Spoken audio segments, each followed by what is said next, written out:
Well, hi there, food friends. It's Kevin.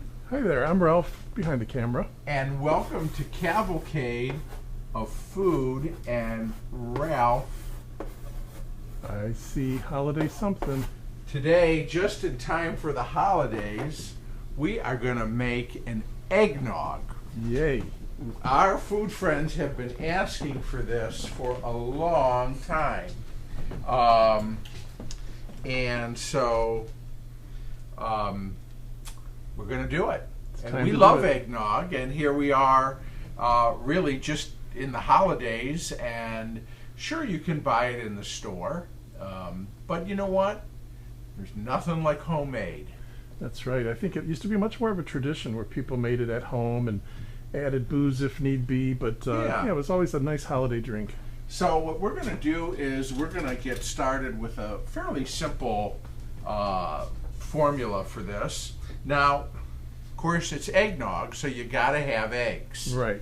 So I've got here 6 egg yolks, okay? So you can use the whites for some other little project. Could do meringues, you could make macaroons. Could do an all-white egg omelet. You could do an all-white, that would 6 egg whites would be pretty big, but you could do, yes, you can make a couple of all-white egg omelets. So, all right, 6 egg yolks, 1/2 cup of sugar, okay? Then what I'm going to do is we're going to beat this, we're going to whisk this together, and we want to whisk it together really good until it's really integrated. Yes, you want that sugar, frankly, to dissolve. If you happen to have super fine sugar, that would be a great use for it here. What do you mean, like powdered sugar? It's not quite powdered sugar, it's granulated sugar, but it's really fine. Fine, okay.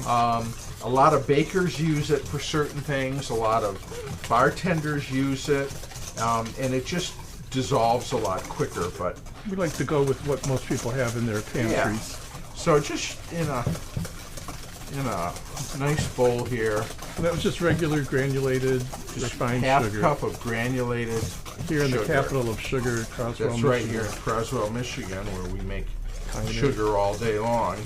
That's a nice color. Looks like mango. Isn't that beautiful? Okay.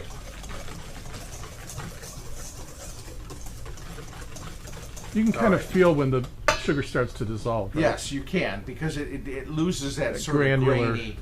Okay, then in a saucepan, we're going to combine a few things here.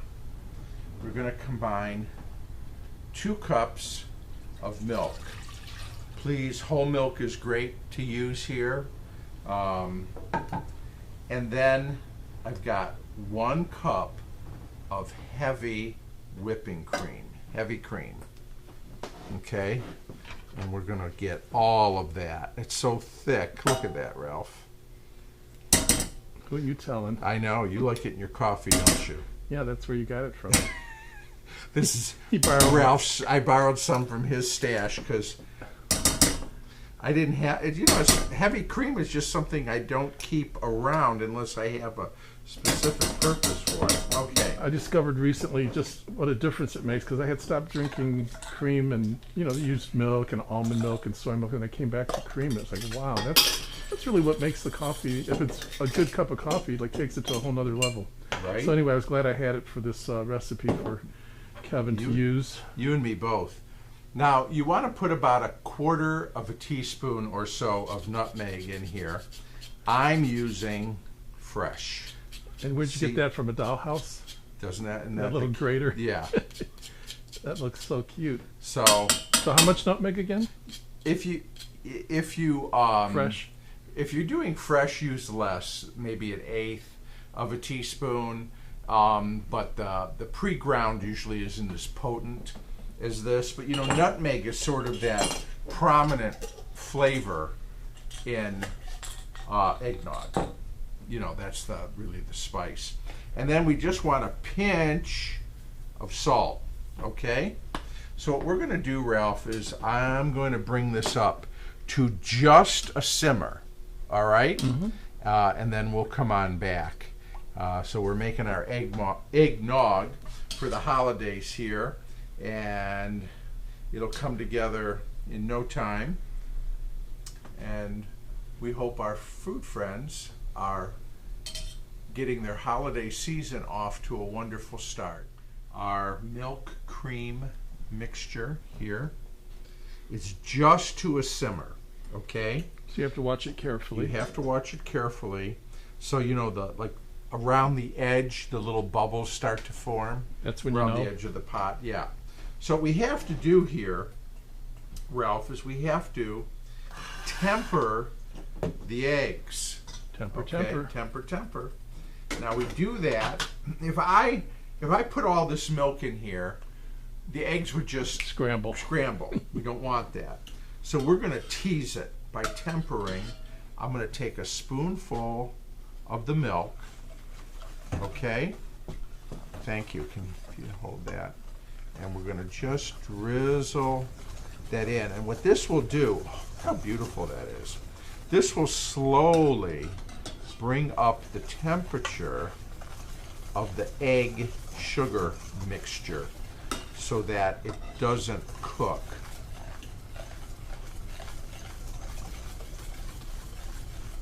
We're just going to do this a little at a time. Did you mention how much eggnog this is making? Well,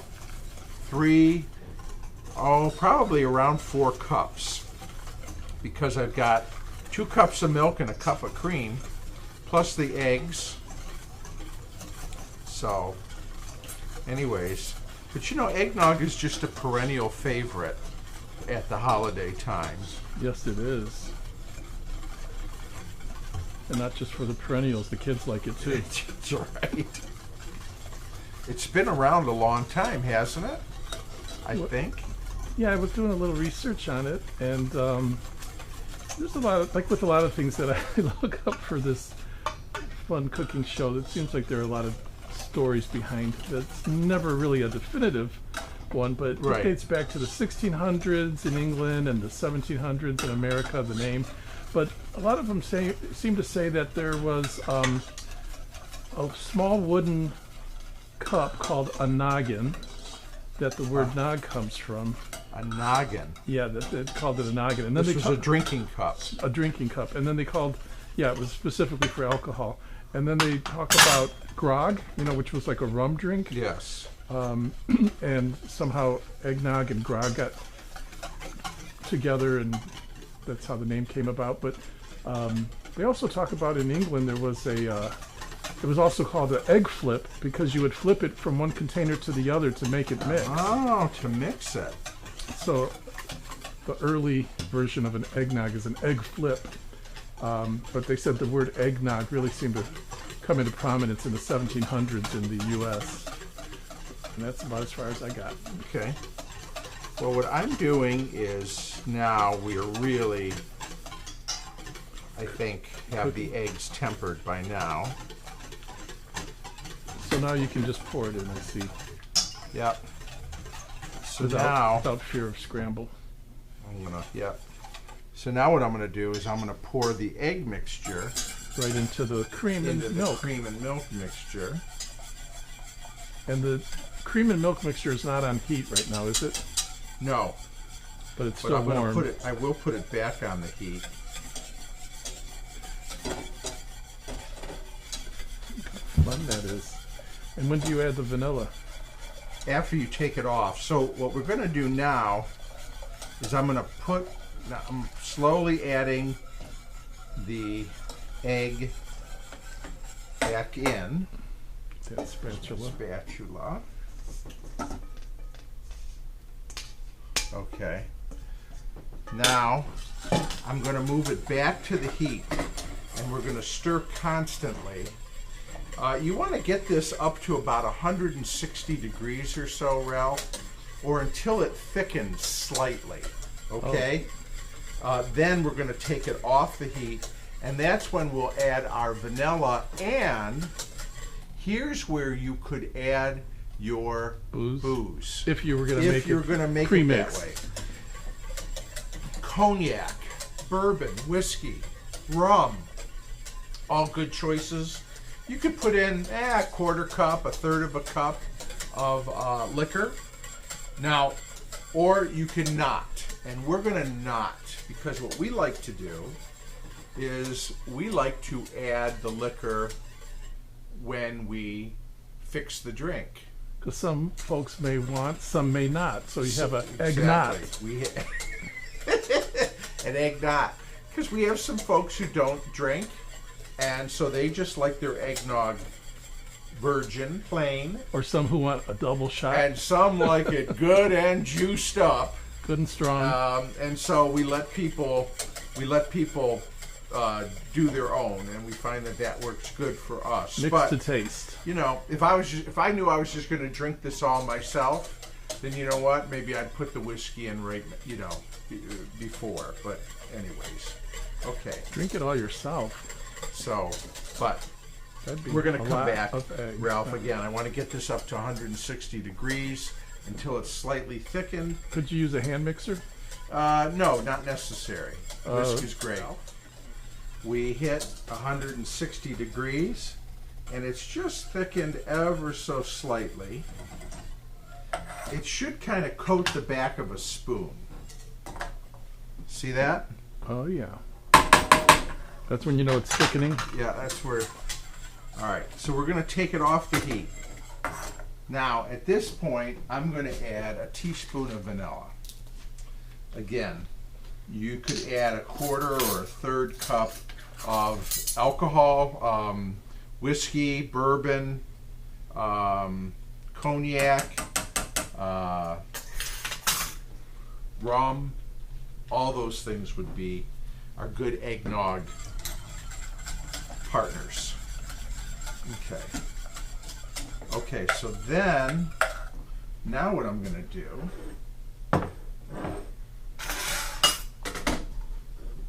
is, of course, this is too hot and too thin.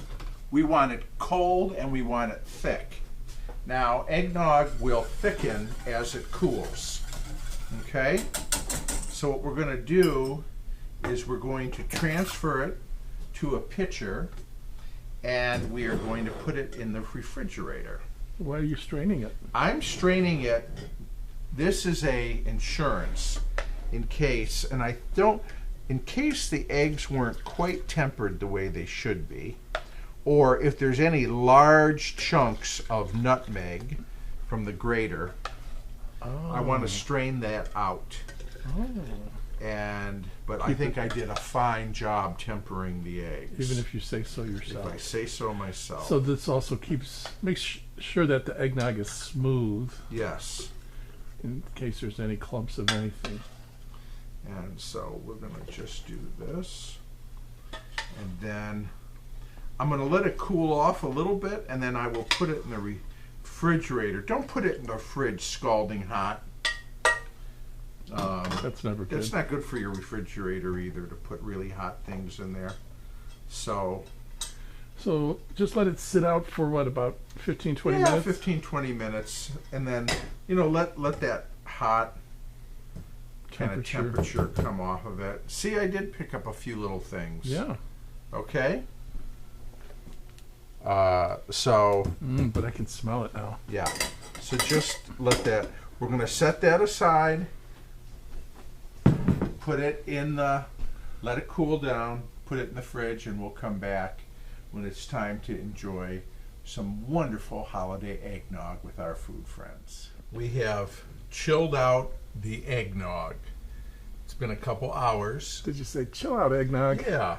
So here's what I want to do. First, I want to just test it just straight up, okay? Well, look how creamy and thick it looks. It has thickened up nicely. And we used to have this every year. It's a tradition in my family, and it's so rich that you're only allowed to have, a small juice glass worth. Yeah. But we never understood what too rich meant, did we? No, we didn't know what too rich was. Very creamy. Oh, good flavor. Good flavor. But yeah, it could be a little colder, but it's it's definitely got that flavor. I could imagine when it's to the right temperature. So now, good aftertaste. So yeah, what do you do when you mix it with booze? Well, You just stir I it would in? suggest this. We're going to put the eggnog in. Now we're going to put in a little bourbon. Again, use whiskey or rum or Rye. whatever is your fancy. We're going to give this a little stir around. Would you put like a ounce? Yeah, Like a probably shot. a shot. Then, to make it festive, Oh, a little of that. And then, just a little of this nutmeg oh yeah. on the top. Now that Cheers. is a little holiday, what I call holiday cheer. That's holiday spirits. And it goes good with your ascot or whatever that is you're Oh. wearing. Yes, an ascot, cravat. Excuse But me. anyways, See if Thurston Howe wants one. try that one, Ralph. Wow. Yeah. Huh? You know what? You hardly taste the booze in a way because I mean you know it's there, but because the drink is so creamy, Creamy, it- yeah. it kind of masks. Yeah, but you do. I mean, the bourbon. You know the bourbon's in there. Yeah. But it's a smooth alcoholic drink. So I could see people getting smashed on those very for easily. the holidays. The mistletoe goes flying and people But get it's something crazy. that you enjoy with some hors d'oeuvres and other little things. Yes, I think we used to drink it in our family as a almost like a dessert drink after Yes, dinner. after dinner, perfect when you got a little food in your system. Mm-hmm. So, anyways, we will say cheers to our food friends. The website is cavalcadeoffood.com. And thanks for watching. If you like what we do here on the old Cavalcade, go ahead and subscribe, share, like, whatever. And we appreciate you spending time. Ralph, thanks for working the camera. My pleasure. Lovely to be with you and our food friends out in the world. So thank you for being with us. Be sure to comment and tell folks, spread the word about Cavalcade of Food. And we will look forward to seeing you again real soon, right back here in the kitchen studio of Cavalcade of Food. Bye, everybody. Bye. Happy holidays.